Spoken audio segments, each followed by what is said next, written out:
Olá, você acompanha agora os principais destaques internacionais dos últimos dias. Uma esperança para conter o avanço da variante Ômicron da Covid-19. Um teste em um laboratório farmacêutico norte-americano teve bons resultados preliminares contra a cepa do coronavírus.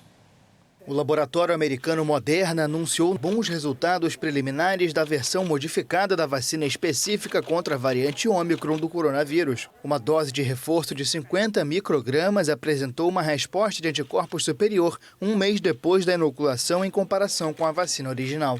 Esta nova fórmula, denominada mRNA 1273.214, é uma vacina bivalente que atua tanto contra o vírus original como contra a variante Ômicron. Com a dose, os anticorpos contra a variante se multiplicaram por 8, com uma proteção prolongada contra as variantes de preocupação do coronavírus. Atualmente, todas as vacinas utilizadas têm como base a cepa original do vírus e demonstraram menos efetividade contra as variantes que surgiram nos últimos meses. A Agência Americana de Medicamentos pretende convocar no fim de junho um comitê para avaliar se a cepa do vírus utilizada para desenvolver as vacinas atuais deve mudar e, se for o caso, quais cepas devem ser selecionadas para o segundo semestre do ano. E a Casa Branca afirmou que está pronta para iniciar a vacinação de crianças menores de 5 anos. O governo dos Estados Unidos anunciou nesta quinta-feira que tem um plano operacional para entregar 10 milhões de doses da vacina contra a Covid-19 para bebês e crianças pequenas até 20 de junho, se receber a aprovação dos reguladores de saúde.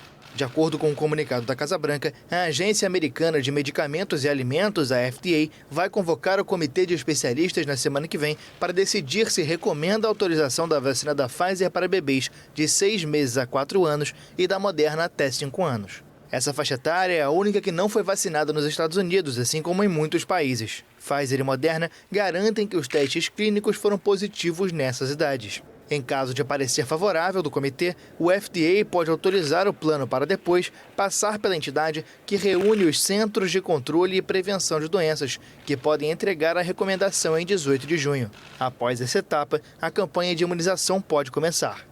A Casa Branca afirmou que se prepara para todos os cenários, entre eles o início da vacinação a partir da semana de 20 de junho e observou que pode começar a campanha assim que a autorização for concedida. E na China, com o relaxamento das restrições, moradores de Pequim voltaram às lojas, academias e restaurantes. A cidade estava confinada desde o início de maio. Desde o início de maio, a capital chinesa de 22 milhões de habitantes fechou bares, cafés, academias, museus e dezenas de estações de metrô para conter o surto da doença. Pequim registrou apenas algumas dezenas de casos por dia, mas as autoridades municipais seguiram a estratégia do governo de tolerância zero para conter as infecções e mortes desde o início do surto. Estivemos em confinamento por muito tempo, mais de um mês. Moro no distrito de Chaoyang e passamos por um longo confinamento. Eu só podia cozinhar para mim ou pedir comida. Eu estava querendo muito sair para comer.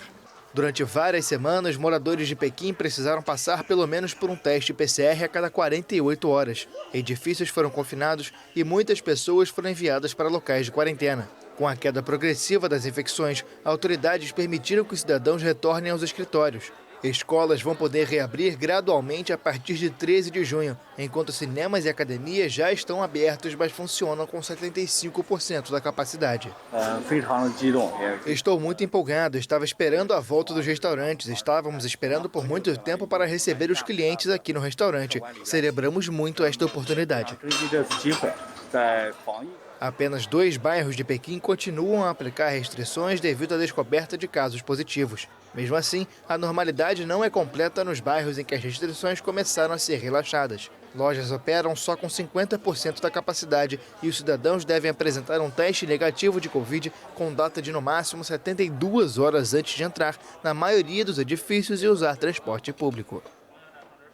No leste europeu, mais especificamente na região de Donbás, o conflito continua. Tropas russas avançam sobre a Ucrânia e travam uma batalha sangrenta pelo controle local. Segundo o presidente Volodymyr Zelensky, as forças ucranianas que defendem a cidade estão resistindo, mas os russos são mais numerosos e mais poderosos. Severodonetsk e a vizinha Lysychansk viraram cidades mortas por causa da intensidade dos ataques russos. Se conquistar as duas cidades, o governo russo assume o controle de toda a província de Luhansk, que ao lado de Donetsk formam o Donbass, região estratégica para Putin, que tem o objetivo de expandir as fronteiras administrativas dos separatistas na região, que é conhecida historicamente pela área de mineração e produção metalúrgica. Autoridades ucranianas dizem que o conflito com a Rússia se transformou em uma guerra de desgaste e que eles precisam de envio constante de ajuda militar até derrotar o exército russo. De acordo com Kiev, as tropas de Moscou já ocupam 1/5 do território ucraniano. No total, mais de 20 mil toneladas de grãos estão paradas em portos ucranianos. O Conselho de Segurança da ONU acusou a Rússia de provocar a disparada do preço dos alimentos e de usar a crise como uma arma de guerra, jogando milhões de pessoas na pobreza. E a guerra na Ucrânia prejudicou muito a economia mundial. A constatação foi feita pela Organização para a Cooperação e Desenvolvimento Econômico. O alerta foi feito pelo economista-chefe da organização, Lawrence Boone, na introdução das previsões, que tem como título Preço da Guerra. A OCDE optou por não publicar em março as habituais previsões detalhadas devido à incerteza provocada pelo conflito, iniciado semanas antes. O crescimento do PIB mundial deve ficar em 3% em 2022, o que representa uma forte queda em relação à previsão anterior de 4,5% divulgada em dezembro. As consequências da guerra variam consideravelmente de acordo com a região geográfica. A zona do euro foi particularmente afetada nas previsões, com uma projeção de 2,6% contra 4,3% em dezembro. Na América Latina, Brasil, México, Argentina e Colômbia também tiveram quedas drásticas nas previsões. A previsão para os Estados Unidos aponta um crescimento de 2,5% contra 3,7% na previsão anterior, enquanto a China deve avançar 4,4% contra 5,1% na projeção de dezembro. A inflação é uma das maiores preocupações da OCDE, sendo citada mais de 800 vezes no relatório de mais de 200 páginas. A instituição dobrou a previsão de inflação para os países membros da organização a 8,5% este ano, o que representa a maior previsão anual desde 1988. O Banco Mundial reduziu drasticamente suas previsões de crescimento global para este ano por causa da guerra na Ucrânia e alertou para os riscos de um período prolongado de baixo crescimento e alta inflação, especialmente para países de baixa renda. A entidade cortou a estimativa para a expansão econômica do Brasil em 2023 de 2,7% a 0,8%. O Banco Mundial fez um alerta. O crescimento global está desacelerando cada vez mais e essa tendência pode durar. A instituição prevê um aumento do Produto Interno Bruto Global de 2,9%. A previsão anterior era de 4,1%. Em um relatório, o banco destaca que a economia mundial deve experimentar sua maior desaceleração após uma recuperação inicial da recessão global em mais de 80 anos. O resultado é um risco crescente de estagflação, referindo-se à combinação de inflação alta e estagnação econômica. Esta desaceleração ocorre após uma recuperação sustentada em 2021, depois da profunda recessão causada pela pandemia. O risco crescente de estagflação teria consequências prejudiciais tanto para os países de baixa renda quanto para os países de renda média. Os economistas do Banco Mundial esperam que essa taxa de crescimento continue até 2023-2024, com a guerra na Ucrânia afetando severamente a atividade, o investimento e o comércio no curto prazo. Para a América Latina e o Caribe, o banco projeta um crescimento de 2,5% este ano, após uma recuperação de 6,7% em 2021. E depois de 10 anos, o Banco Central Europeu anunciou que vai elevar a taxa de juros. O BCE também aumentou as previsões de inflação para a zona do euro, como consequência da guerra na Ucrânia, que vai continuar a impactar a economia. Ao mesmo tempo, a instituição também reduziu as previsões de crescimento do Produto Interno Bruto para 2022 e 2023. A instituição prevê que a inflação alcance 6,8% em 2022, 3,5% em 2023 e permaneça acima da meta de 2% em 2024. A primeira alta de juros em mais de 10 anos foi anunciada para tentar enfrentar a inflação galopante. Enquanto outros grandes bancos centrais já começaram a endurecer a política monetária, o BCE deseja elevar as taxas em 0,25% na reunião de julho, antes de outro aumento em setembro. Em relação ao PIB, a previsão foi atualizada para um crescimento de 2,8% em 2022 na zona do euro, contra uma projeção anterior de 3,7%. A China registrou alta no comércio exterior em maio. No mês anterior, houve queda devido às duras restrições anti-Covid, que começaram a ser flexibilizadas. Os resultados ruins de abril coincidiram com o confinamento do fim de março em Xangai, a cidade de maior população do país e um dos principais portos do mundo, que ficou paralisada devido às restrições. Apesar do confinamento ter acabado parcialmente em 1º de junho, a retirada de algumas restrições em maio permitiu a retomada da produção por algumas empresas.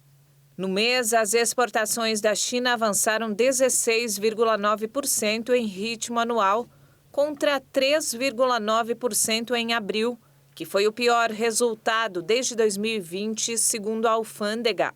As importações também cresceram 4,1% em ritmo anual após a estagnação no mês anterior.